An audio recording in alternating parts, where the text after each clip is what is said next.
حضرت ابراہیم علیہ السلام کی عادت تھی کہ مہمان کے بغیر کھانا نہیں کھاتے تھے، اور جو کھانا مہمان کے ساتھ کھایا جائے اس کا حساب بھی نہیں ہوگا۔ ساری زندگی یہ ان کا معمول رہا ہے۔ ایک دن بھوک لگی، گھر والوں کو کھانا پکانے کا کہا اور خود مہمان ڈھونڈنے نکلے۔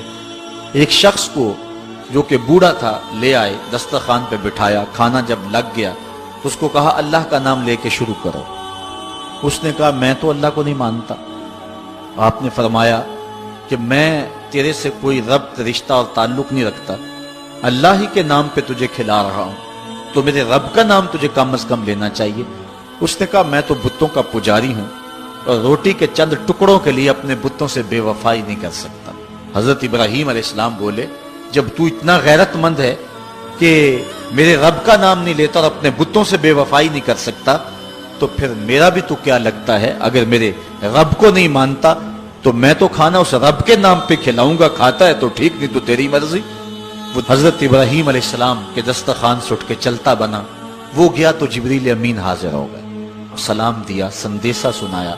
رب کہتا ہے اے میرے خلیل، تو نے میرا ایک بندہ ناراض کر دیا۔ یا اللہ، وہ تیرا بندہ تھا، وہ تو تیرا نام لینا گوارا نہیں کرتا تھا، اور تو فرما رہا ہے کہ وہ میرا بندہ تھا۔ ارشاد ہوا ابراہیم بتاؤ اس کی عمر کتنی ہوگی؟ یا اللہ 80 سال کے قریب ہوگی۔ کہا اتنا عرصہ ہو گیا نا میں اس کو رزق دے رہا ہوں، تم ایک دن نہیں کھلا سکے؟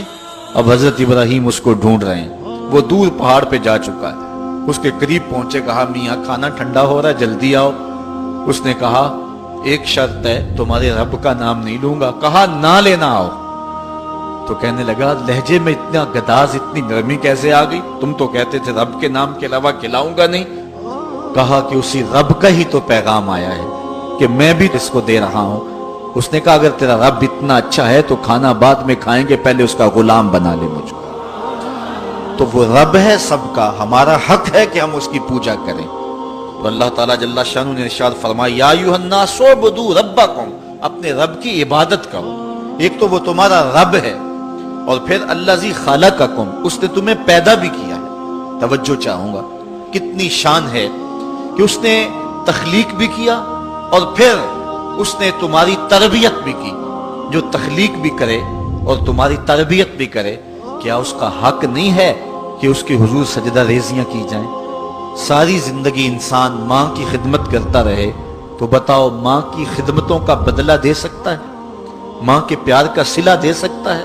تو انسان جتنی مرضی خدمت کر کے ماں باپ کو راضی کرنے کی کوشش کرے وہ تو راضی ہوتے ہیں، بلکہ نالائق اولاد کے لیے ماں باپ کی دعائیں اور زیادہ ہوتی ہیں۔ تو انسان ان کی خدمت کا حق نہیں دے سکتا۔ ماں باپ کے اتنے حق کیوں ہیں؟ اس لیے کہ ماں نے بیٹے کو جنم دیا، جس نے جنم دیا ہے اس کے اتنے حق ہیں، تو جس رب نے خلق کیا ہے اس کے کتنے حق ہوں گے؟ جس نے تخلیق کیا ہے، دستے قدرت سے بنایا ہے، تو پھر اس کے کتنے حق ہوں گے؟ تو مجھے بتائیے اس شخص سے بڑا بدبخت کوئی ہو سکتا ہے جو اللہ کے حضور سجدہ ریزی نہیں کرتا؟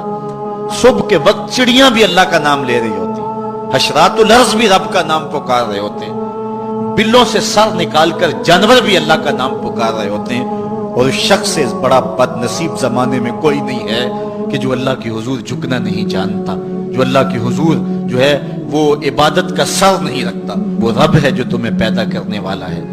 ماں کے رحم کے اندر کون نقش و ونگار دینے والا ہے؟ کس نے گوشت کے لوتھڑے کو بولنا سکھایا ہے؟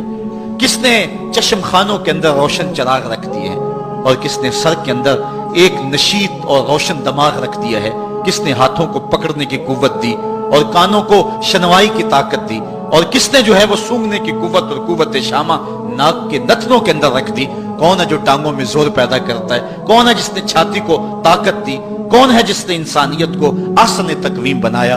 انسان، کیا تیرا حق ہے کہ مسجد کے قریب سے تو گزر جائے اور اللہ کا نمائندہ پکار رہا ہو حی علی الصلاۃ حی علی الفلاح، آجا نیکی کی طرف، آجا نماز کی طرف، اور تو جو ہے وہ اس کو سننے کے باوجود گزر جائے؟ ایسا ہو سکتا ہے کہ تو اس کے حضور آئے نہ، حاضر ہی نہ ہو؟ یہ بد نصیبی نہیں تو اور کیا ہے؟ اللہ تعالیٰ جل شانہ ہمیں اپنی عبادت کی توفیق نصیب فرمائے۔